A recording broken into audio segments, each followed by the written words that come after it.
चौधरी साहब, आज 3 गाँव में आपने डोर टू डोर कन्वेंसिंग की, वोटर पर्ची बाँटी। क्या संदेश आप मतदाताओं को दे रहे हैं? कि हमारे लिए एक एक वोट कीमती है, एक एक प्रयास हमारे कार्यकर्ताओं का कीमती है और सबको जुट जाना चाहिए। ये क्षेत्र के लिए महत्वपूर्ण चुनाव है, किसान के लिए, मजदूर के लिए, कमेरे के लिए। और जो हमने समीकरण बनाया है, जो गठबंधन बनाया है, आजाद समाज पार्टी का भी इसमें बड़ा योगदान है, समाजवादी पार्टी का बड़ा योगदान है। हम उम्मीद करते हैं कि पिछले चुनाव में जो कमियां रह गई, जिस कारण से हम इस सीट नहीं जीत पाए, इस बार जनता हमें मौका देगी। अच्छा, खतौली का चुनाव क्या आपसे भावनात्मक भी जुड़ गया है? आपने खतौली रैली में भी कहा कि चौधरी अजीत सिंह की हार का जिक्र करने वाले लोगों के बारे में आपने उस रैली में भी चर्चा की। देखिए, भावनाएं तो इसलिए स्वाभाविक है, जुड़ जाती हैं। अब चौधरी साहब हमारे बीच नहीं है और एक रोष क्षेत्र में होगा कि जब वो चुनाव लड़ रहे थे तो कुछ चूक रह गई, हम लोगों से कमियां रह गई।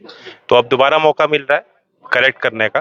और जिन लोगों ने भी आपत्तिजनक कोई बोल बोले होंगे, तो समाज के आगे वो सारी बातें हैं, समाज खुद फैसला ले। सर्दियों अच्छा, का इतनी समय है बहुत ज्यादा, लेकिन खतौली विधानसभा में गर्मी हो गई है, क्या कारण है? देखो, आप तो स्वेटर पहन रहे हो, मैं तो अकेला कुर्ते में ही हूँ।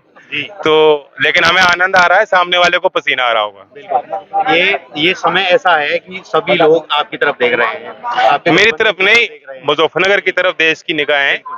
आम चुनाव इतना चर्चित नहीं होता, जी। उपचुनाव चर्चित हो जाता है। जी। और लोकदल के कार्यकर्ताओं को, चाहे कैराना हो, चाहे खतौली हो, चाहे सादाबाद हो, आप एक्सपीरियंस निकालेंगे।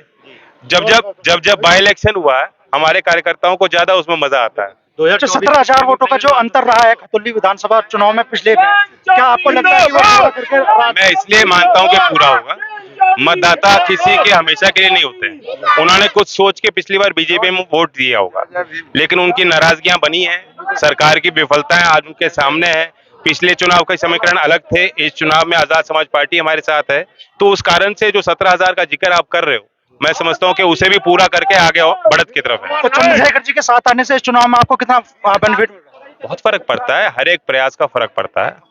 एक मैसेज आता है, हम सामाजिक समीकरण बनाना चाहते हैं, लेकिन राजनीति पे उसका प्रभाव पड़ता है। अगर हम लोग साथ वोट करेंगे तो कल को हमारे बीच कोई तनाव नहीं रहेगा, भाईचारा बनेगा, मजबूत और होगा। खतौली अच्छा, की इस सीट को अगर देखा जाए तो क्या इसको 2024 का सेमीफाइनल मान नहीं, ये अपने आप में महत्वपूर्ण चुनाव है, 4 साल तक लागू रहेगा, यहाँ का विधायक बना रहेगा। ऐसा तो हो जो बदतमीजी ना करे, लोगों की सुनवाई करे, सरकार पे दबाव बनेगा। सरकार वरना तो बैठे सोचिए कि हम बहुत अच्छा काम कर रहे हैं। अगर खतौली हम लोग नहीं जीतेंगे तो सरकार ये सोचेगी इस बार गन्ने का भाव देने की जरूरत ही नहीं है, क्योंकि किसान हमसे बड़े खुश हैं, मजदूर हमसे बहुत खुश है, जिसको मजदूरी नहीं मिल रही, नरेगा के तहत किसी को 100 दिन का काम इस जिले में किसी को नहीं मिल पाया होगा। तो ये सारी नाराजगियां हैं और ये मौका मिल रहा है पब्लिक बीजेपी को। ने उन्हीं उम्मीदवार की वाइफ को टिकट दे दी, इसको किस देखिए, उनका ट्रैक रिकॉर्ड है, गुजरात में भी आप देखेंगे, जो जो दंगे में शामिल थे उनको सजा मिल गई तो उनके घर में किसी को लड़ा दिया। वो एक संदेश देना चाह रहे हैं कि ये हमारे लोग हैं, लेकिन हमारे अपने खतौली के सारे मतदाता हैं। भाईचारे को बनाए रखने के लिए, भेदभाव की राजनीति, दमनकारी राजनीति पे अंत लाने के लिए, अंकुश लगाने के लिए ये वोट करनी है।